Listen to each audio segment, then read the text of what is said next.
Stories shape how we see the world. Voice of Witness is an award-winning oral history nonprofit harnessing the transformative power of storytelling. We work with individuals and communities impacted by injustice, helping them document their lived experiences through oral history, telling their own stories in their own words. In an era of reductive sound bites, we need this kind of nuanced grassroots storytelling to create a more just future. Visit voiceofwitness.org/learn to get involved, check out our workshops, and download tools to support your own project. Join us in building a more connected world, one story at a time. Hi, I'm Rashmi Sajani, founder of Girls Who Code. Look, I'd consider myself a pretty successful adult woman. I've written books, founded 2 successful nonprofits, and I'm raising 2 incredible kids. But here's the thing. I still wake up wondering, is this it? And if the best years are yet to come, when's that going to start? Join me on My So-Called Midlife, my new podcast with Lemonada Media, where we're building a playbook for navigating midlife, one episode at a time. Each week, I'll chat with extraordinary guests who've transformed their midlife crisis into opportunities for growth and newfound purpose. At some point, we all ask ourselves, is there more to life? I'm here to discover how to thrive in my second act, right alongside you. My So-Called Midlife is out now, wherever you get your podcasts. Lemonada.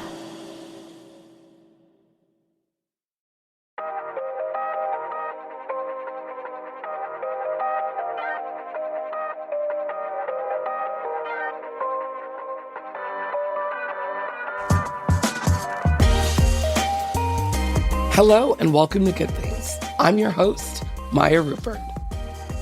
Probation plays a pivotal role in the juvenile justice system. Most young people who enter the system wind up on probation. In many places, probation involves surveillance, curfews, drug testing, limits on where you can go, a lot of rules, which, if you break one, will lead to more restrictions, punishment, and possibly even incarceration.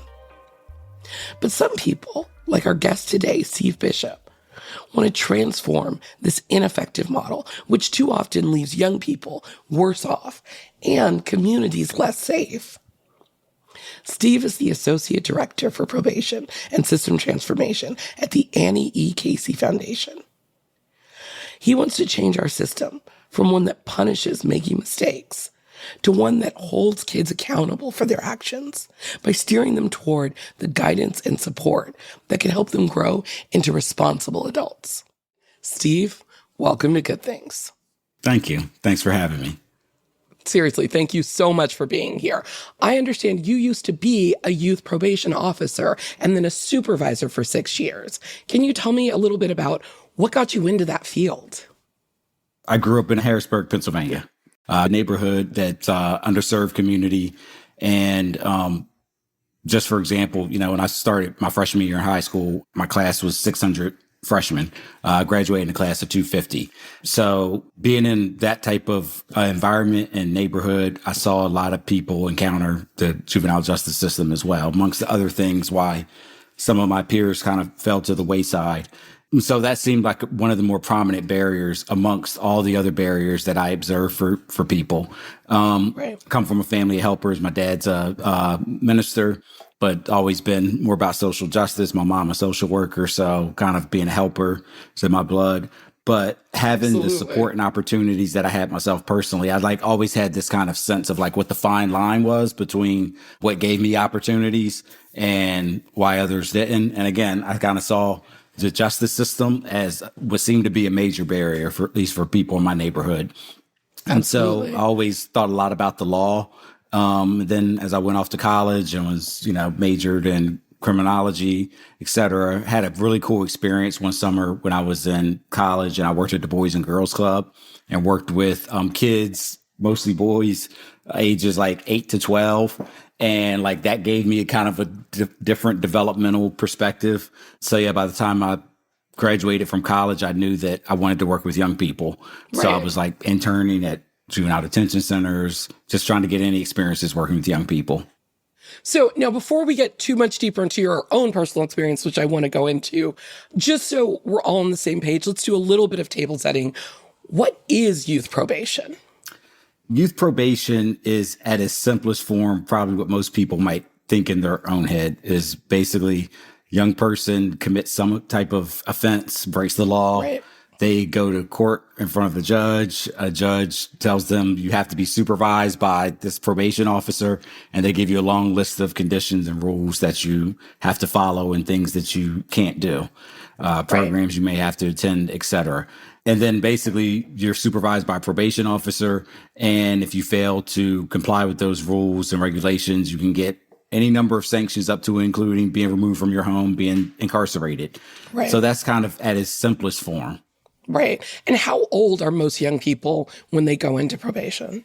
The average age we've seen typically for young people on probation is 15 to 16, but that varies across states and what their own laws allow. So a lot of states, the minimum age is 10. So young people can't be adjudicated delinquent or put on probation under 10 years of age, lower in some states, a couple states a little bit higher, but you're usually seeing young people on probation, 15 to 16 years old. They can be on up till age of 18, again, depending on the state and what the age of majority is. Most states at this point is 18. Right. And then how long does probation tend to last? So in most jurisdictions I've encountered, probation is typically maybe a year to 2 years, but can be as long as 3-4 years. Can have some stops in like a residential placement or a group home in between, but it's really because of the intended nature around rehabilitation. A lot of cases it's open-ended. Right. And you were starting to get into this, but I wonder if you can talk a little more. What are the typical sort of rules and requirements? You were saying that if people violate them, there are more punishments, they can even end up incarcerated. But can you talk a little bit about like what are the typical rules, requirements, and then what happens if a mistake is made and a violation occurs? Yeah. So typically the rules include, don't break any further laws, local, state, or federal laws. Usually something about going to school every day. And so attendance at school, avoiding negative peers or not being around peers who may be involved with the justice system or anyone who's involved with the justice system. Usually some type of curfew is involved. There might be court costs or restitution fees, that type of thing. And typically there'll probably be some order, individualized piece that includes some type of counseling or treatment services. Oh, and the drug testing. But kind of the big ones are around like not using any alcohol or drugs, school, curfew, living in your residence and not being anywhere else without permission. So those types of rules. Okay. All right. So I want to go back and talk a little bit more about what your experience was actually like. When you were working in the system, how did you approach this? Were you strict with the rules and restrictions? Do you have any specific memories around how those really got enforced? Yeah. So I think everyone kind of who's a probation officer has a little bit of their own sense of tolerance and what that means. Part of the problem with it with probation is you're getting a lot of demands from different entities. You have the judge who you obviously work for and getting orders from, but you'll have a supervisor and they may have a perspective. You get kind of pressure from the schools, from community, from their parents, everyone who has a say, and all these kind of impact how you're making decisions. For me, stepping into the work, I stepped in with eyes wide open about like the flaws of the system, again, because I saw it up close, experienced it with friends. Sure. So, I always saw my role as helping young people navigate out of what I knew to be a flawed system. So I tried to figure out how to kind of play that game. I think, the good fortune to have supervisors when I was a line probation officer who had a good sense of families and youth development and weren't the types that were like looking to lock kids up at every turn. Right. But we also all have to go and answer to prosecutors and judges as well. Right. And so within that context, I tried to make allowances where I could because I was a probation officer mostly with a caseload in my old neighborhood. And that way I felt like I knew the young people and had a real good sense of like, who seemed at high risk for some serious behavior that we're concerned about versus kind of the typical adolescent stuff where like teenagers have trouble following rules and showing up where they're supposed to on time and things like that. And so I definitely was the type of probation officer that tried to give a lot of allowances. Right. The guy in the cubicle next to me, not so much. And so it can be very random what the experiences for young people and families, depending on the probation officer you get, who their supervisor is, and this all these constellation of variables that have nothing to do with the actual young person and their family and what their needs are. I'll share a story. I had a young man on my caseload. I'll call him Lee. And I got Lee, he was probably about 17, and I probably had him on my caseload till he was about 19. But when I got him on my caseload, it was on for like possession with intent to distribute a controlled substance, marijuana. So it was like drug selling charges, but he was not a kid that was actually a drug dealer. He had a really heavy marijuana habit. And he was 17, and it did get in the way of things because it got in the way of him showing up for school the way he's supposed to, taking care of other responsibilities he's supposed to. But none of the normal things that we get in our toolkit were working. So like drug testing them didn't work. He just kept giving us dirty urines, Right. Sending the counseling didn't work because that's not where he was with it, or coming to school or any of those things. The other thing I'll share about this kid, Lee, is about a year before I got him on my caseload, he and his younger brother lost both of their parents in a tragic car accident. So they went from like an intact family to losing their parents just like that. And they actually were from Philadelphia and got relocated to Harrisburg with a great aunt uncle who were like wonderful people, but kind of past their best child rearing years. And so there was a lot of grieving going on. And I think this kid, a lot of substance abuse was around self-medicating and just coping with loss. And so I was in tune to that to some degree. So tried to get him connected to grief counseling and the school dropout prevention program and all the things in our normal toolkit. Right. And none of those worked. And he was violating a lot. And then we actually put him on electronic monitoring at one point, which in kind of probation terms, once you get to like electronic surveillance, you violate that, there's nowhere else to go. So once he started violating his ankle monitor, we ended up having to detain Lee. And these were never choices that I came to easily. Right. But it's kind of the playbook and what the expectation is. And I'll never forget when we took him to the detention facility that night and he was getting his medical screen. And the nurse, the last question she asked him was, do you have any medical issues that we should be aware of? And Lee nodded his head towards me and said, jackasses are stressing me. Yeah, and it was like the funniest thing, like in the moment and years after. But I share this story when I do training probation officers because I said, it was funny what he said, but the power of it was that of all the problems that this kid had in his life that I described, losing his parents, being relocated to a different city, all the things he's got going on. His biggest problem, the thing that stressed him out most, was whether the person who was supposed to be a helper was going to be locking him up because he's not showing up on time. And so this becomes the thing with these rules, because a lot of times we're asking perfection out of young people. All kids have trouble keeping the rules. As I'm a father, I have 2 young adult sons. So I remember vividly what it's like with teenagers. And so we're asking a lot when we put a lot of rules on kids and just expect them to follow it perfectly. And then we're particularly asking of kids who have themselves probably experienced trauma and come from challenging situations. And so it's just totally like setting them up for failure. So even when we have our best intentions and we think that we're doing all the things out of the playbook, in the end, the experience for the young people is something that usually feels pretty punitive, pretty isolating. It usually disrupts their sense of normalcy because if you have probation curfew, that means that could interrupt, pro-social activities, sports, different things that you're involved with, or you have to get special permission. So it can be very disruptive in their life as well. So I always tried to give some tolerance to those rules. And that was always one instance that stuck out in my mind. And I never found it to be very fruitful to follow the rules specifically because they just didn't apply to every single kid. We're going to take a quick break, but we'll be right back with more on Good Things.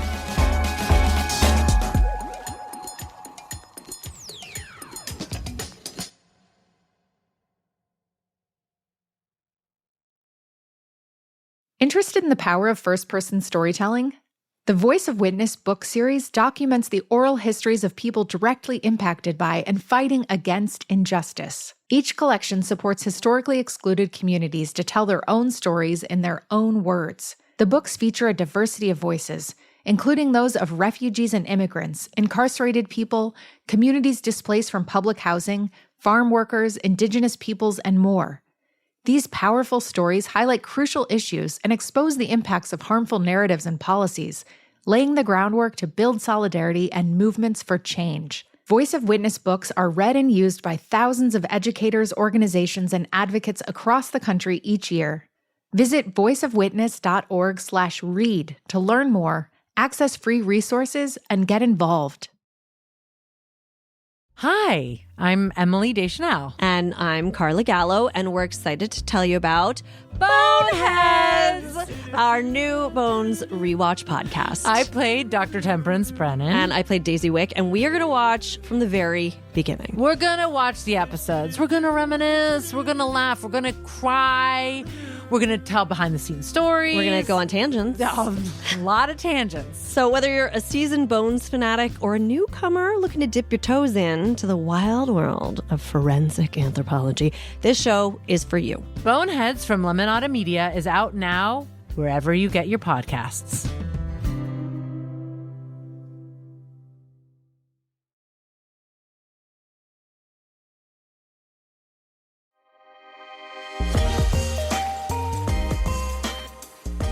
How did the work of being a probation officer sort of change from when you first started to toward the end of your tenure?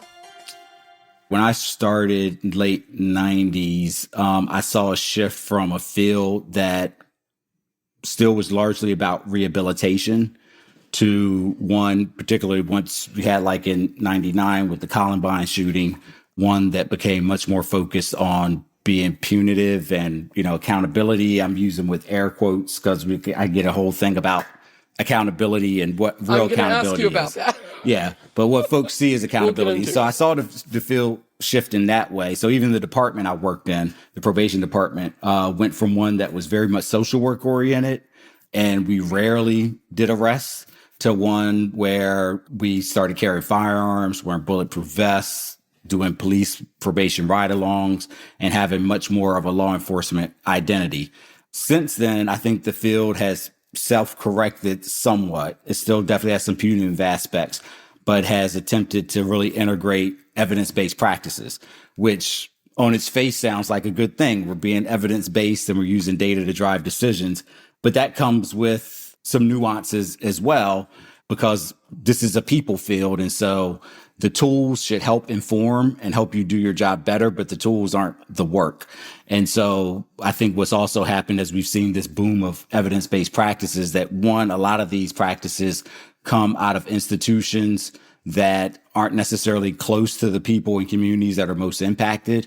And so the tools that are developed aren't necessarily known to be effective with the intended populations, but also administered, I think, sometimes by people who aren't trusted by the kids and the families that they're working with. And so the relationship piece is super important.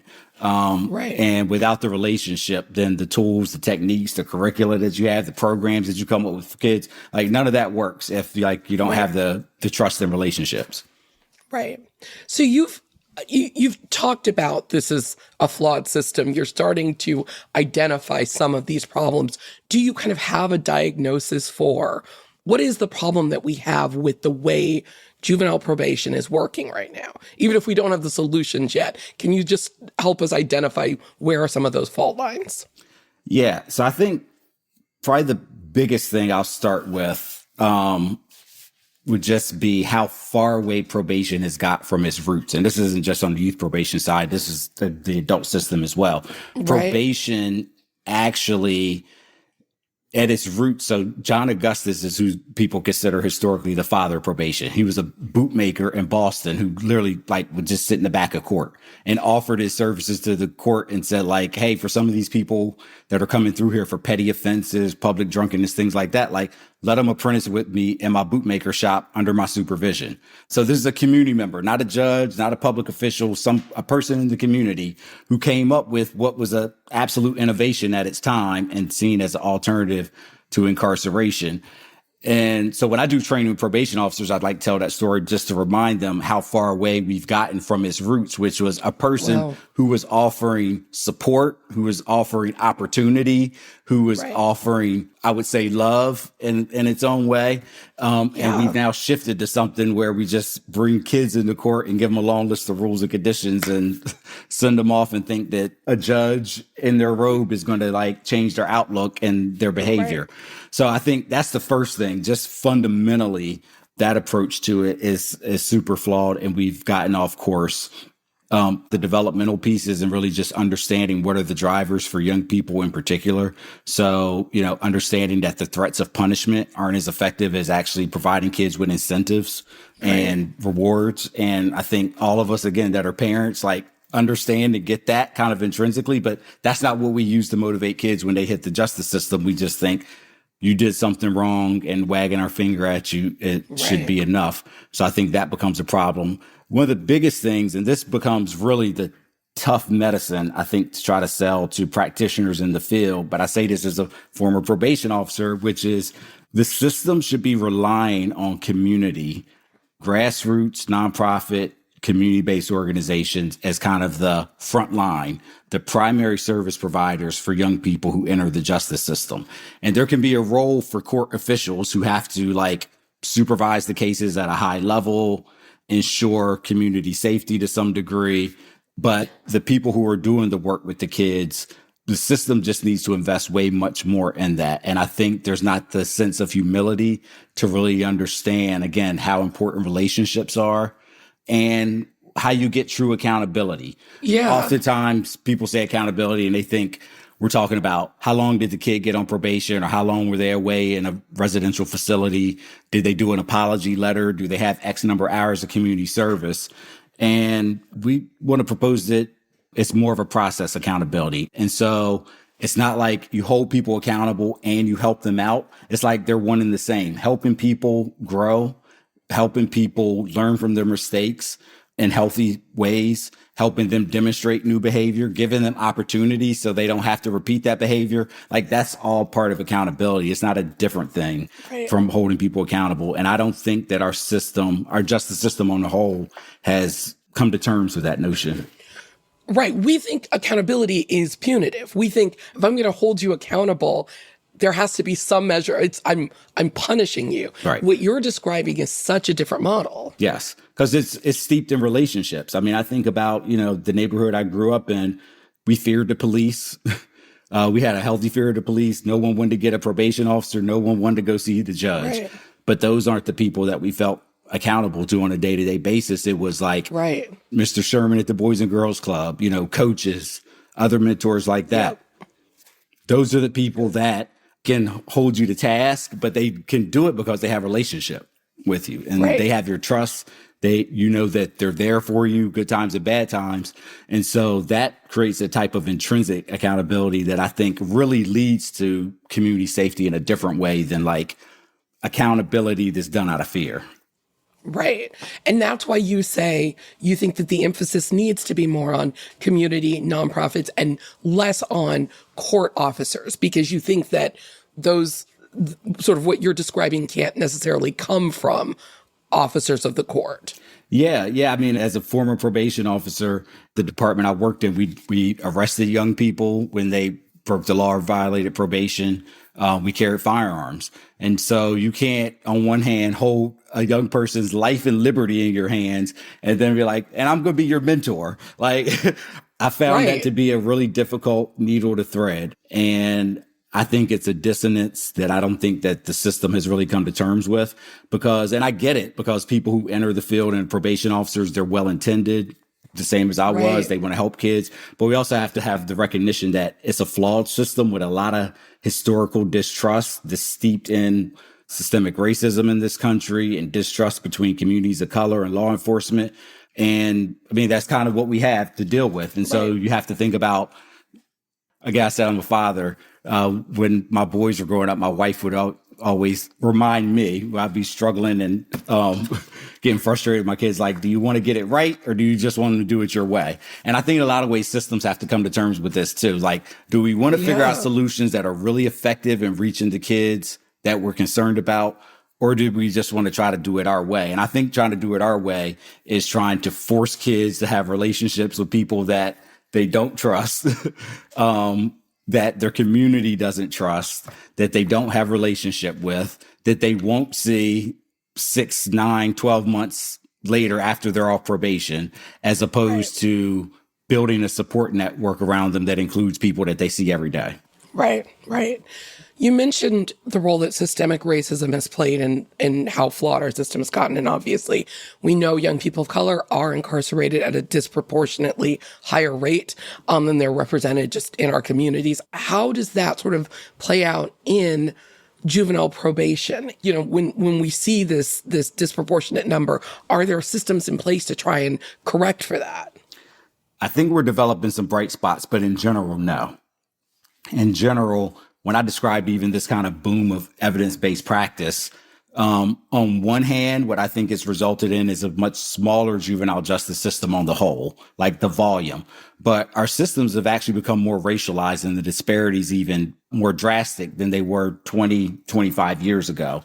That's super problematic because what we've largely seen is this kind of boom of evidence-based practice has largely benefited white youth. And because the notion, I think, for a lot of folks was like rising tide raises all boats. I think without the recognition that some boats are weighted down and have holes in them, and like, how do we account for that systemic racism? Right. How we see it show up in probation is a couple different things. For a young person to be like formally adjudicated in court and end up on probation means that they weren't given an opportunity to be diverted away from the system. So we know from national data that Black youth are given less opportunity at diversion programs and to be diverted away from the system altogether, as opposed to formal processing. We know that, therefore, like youth of color and Black youth in particular are more likely to end up on probation. We know that they're more likely to end up incarcerated and out-of-home placement. We even see that in the data, and this has been pretty consistent, for young people who are put in out-of-home placement, who are incarcerated for violating probation, 2/3 of those kids are youth of color. So typically what we see is the further you get into the system, the more the disparities like just jump off the page at you. And there is a direct connection in my mind to our history of race in this country. There's a direct connection between underinvestment in communities of color and now what we see in terms of lack of opportunity, lack of mentors, poor schooling, over policing, all of these stressors on kids, which is why we see more of them coming into the system, why we see the unfortunate community violence that we're seeing, and all those things. Right, right. Now, the goal, obviously, of juvenile probation, but more broadly probation system, the idea is to make sure that people aren't going to have further interaction with the justice system, right? Is that the outcome we see with juvenile probation? Is it successful? Are people less likely then to be further justice involved in the future? No. So one of the biggest predictors of if a young person becomes subsequently involved with the justice system is being involved in the first place. So which is why diversion is super important. Again, understanding that almost all young people are involved in some form of delinquency when they're younger, almost everyone. And even in probation departments, I do this polling sometimes when I do this training. I'll do like a word cloud and tell people like, put in risky behaviors you did. The stuff that POs put in there is probably worse than what you see in the general public. So like we all know like kids make mistakes. And so we know that it's super important that we be judicious about understanding what are the things that are more symptomatic of adolescent behavior and what are the things that really concern us. And even when they do really concern us, to understand it's happening within a context of that young person's life. And we can still counter it with certain solutions that don't have to be punitive and can be restorative and really help them grow. So can we talk a little bit about diversion? Sure. What is it and why does it seem like it can potentially be more of an effective way of keeping kids out of the system? Overwhelmingly, young people who have the opportunity to be diverted from the formal system, particularly if it happens at the pre-arrest. So without having the experience of putting cuffs on them, going in a police car, certainly without the experience of having to show up with mom to do an intake interview with a probation officer, and definitely without the experience of like going to court before a judge. The research is overwhelming that young people who have the opportunity to be diverted from the system as compared to similarly situated kids who get formally processed. The kids who get diverted have just much better outcomes. One thing you said before, I just want to go back to, the goal isn't to keep kids out of the system. A lot of times we rest on recidivism numbers. But I like to think that that would be the byproduct of really investing in young people's well-being. So we've tried to set a different aspirational bar, and through our work and the numerous partners and just some really outstanding places that we're working with across the country, what we've really tried to encourage them to do and really challenge them to do is really put the My Child test in practice with every policy, every program that they do. So that My Child test being like, would this be what I would want for my own child if they were involved in the system?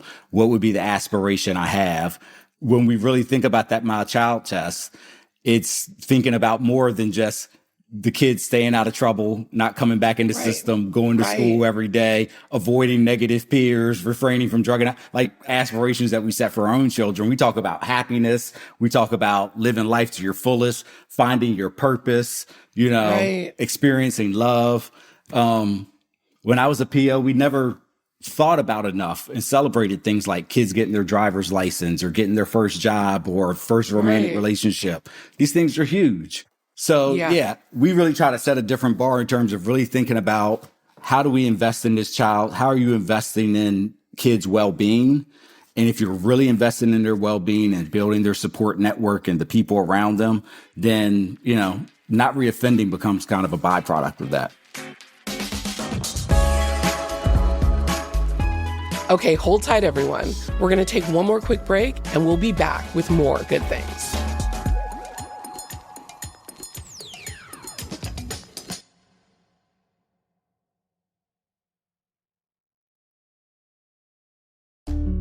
Want a sneak preview of hot new audiobooks?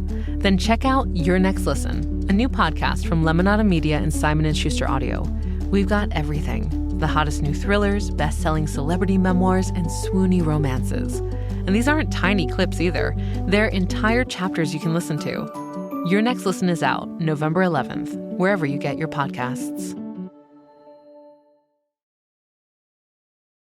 Want more from your favorite Lemonada Media podcasts while supporting the shows that help make life suck less? Subscribe to Lemonada Premium today. As a subscriber, you'll unlock exclusive bonus content like never-before-heard interviews, behind-the-scenes moments, bonus episodes, and so much more. It's easy to sign up no matter what podcast app you use. On Apple, you can just click the Lemonada logo in the Apple Podcast app and hit subscribe. For all other podcast apps, head to lemonada.supportingcast.fm to subscribe. That's lemonada.supportingcast.fm.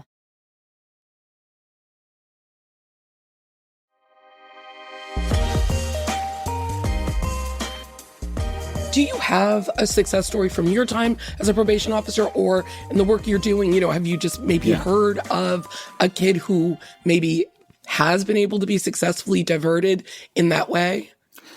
I'll share a success story for me. So Derek was a good student and was a student athlete, but he had this restitution to pay and was trying to juggle that with like being a student athlete. Sure. And he ended up trying to sell drugs to pay off his restitution so he could just be done with it. And I'm actually the one who found the drugs on him. And I'll never forget when he got arrested that day. I remember I had to sit him down because I thought he was going to pass out. He was like scared to death. And this was a kid, we didn't follow the normal playbook because he was already on probation. Then he got this felony drug charge and like he should have been sent away in most cases. But I've really kind of fought for him. My supervisor had my back. We kept him in the community and he ended up making good on it. He did well. And several years later, when I was working with the state, I got a call from an attorney on his behalf who wanted me to help him get his record expunged because he had that drug charge on there, but he had just got his license to be a therapist, a physical therapist. Wow. Yeah. And so always feel a lot of joy for him coming out the other side of that, knowing what it could have been. What would you want our listeners to take away from this conversation? What can people do to get involved? So one takeaway is look behind the narratives. For some reason in this country, there is such a penchant to, I think, exaggerate the impact of youth crime.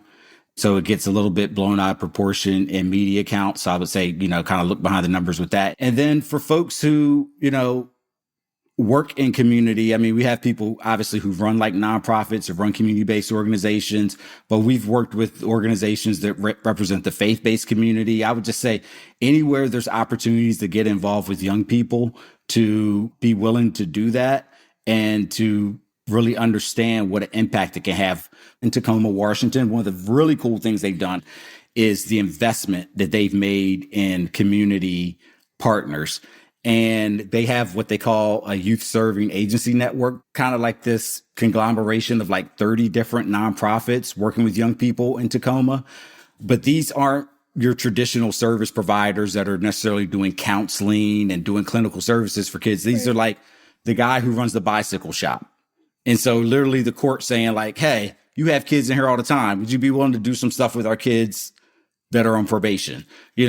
A skateboard program, a culinary arts program with a local chef. Like it doesn't always have to be like these formalized clinical opportunities to work with kids who've run afoul of the law or, who need some support. Sometimes they just need what all kids need is just like being able to connect to leaders in their community, people who are doing different things, being able to experience different things, see life from a different point of view. And so I think those are probably opportunities that most of us encounter in our life through different civic clubs and organizations or church or wherever our social world takes us. I think there's probably opportunities to be able to make a positive impact and be a positive influence for young people. Great. Well, that was an absolute perfect preview because I'm really excited. We're going to get to dig into that program more there in Pierce County, Washington next week on our next episode and talk more about how youth probation has changed there. So very truly, thank you so much, Steve, for joining us. This was such a great conversation. So grateful for the work you're doing. Thank you, Maya. I enjoyed it.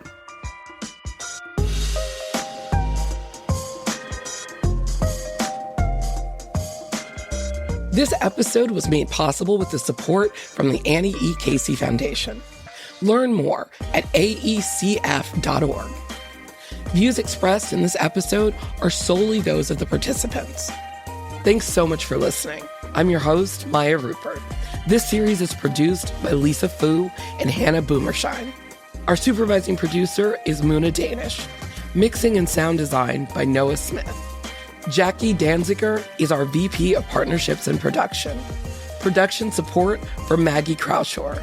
Executive producers are Stephanie Whittles-Wax and Jessica Cordova Kramer. Help others find our show by leaving us a rating or writing a review. Follow Good Things wherever you get your podcasts and listen ad-free on Amazon Music with your Prime membership. Thanks so much for listening. We'll see you next week.